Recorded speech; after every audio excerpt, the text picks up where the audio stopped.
Hi! Today I will be showing you how to make potentially the easiest high protein snack ever, my pumpkin spice Rice Krispie treats. The main ingredient for this recipe is edamame puffs, also called soy Krispies. They're shelf stable, 80% protein on a calorie basis, and you can pretty much use them the same way you would puffed rice, which is why I love using them for easy, homemade protein bars and treats. If you're soy free, never fear, this recipe is still for you because pea protein crisps also exist. They are slightly less protein dense and more expensive, but they're out there. Alright, now to the making stuff part. The first thing we're going to do is melt 2 tablespoons of vegan butter. Make sure you're not using too high of a heat or you will burn the butter. For that classic pumpkin spice flavor, we're using vanilla extract, maple syrup, pumpkin pie spice, and cinnamon. If you're not a pumpkin spice girly, just skip all of the things I listed and go straight to the marshmallows. We're not going to be using actual pumpkin for this recipe because when I tried it before, it takes all the crispiness out of the Rice Krispies. This part is just a lot of stirring on low heat so that you don't burn the butter and you still incorporate all the ingredients into the butter. Next, we'll be adding our vegan marshmallows to the mixture.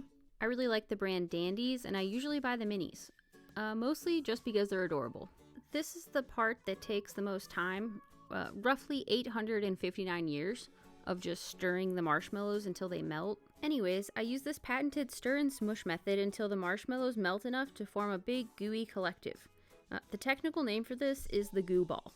If you're enjoying this video and would like to see more videos like this, be sure to like and subscribe. Once you've reached peak gooiness, you can add the edamame puffs. This requires a bit of stirring and smushing as well so that you get all of the puffs incorporated into the marshmallows.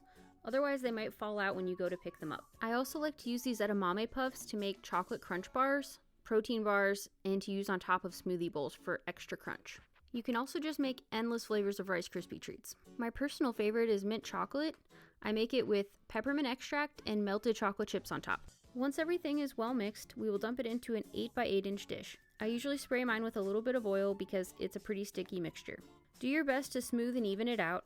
I also like to push down a bit so that the crispy treats have a tighter structure. You're going to let them cool for 15 minutes, which I definitely didn't do here because I don't consider patience a virtue. Because we use syrup, they're a little bit less stiff than a normal Rice Krispie treat, but I don't really mind that. If you liked this video and would like to see more easy and quick high protein recipes that you can make at home, even if you don't cook much, be sure to like and subscribe. And if you have any requests for recipes that you'd like to see, send them my way.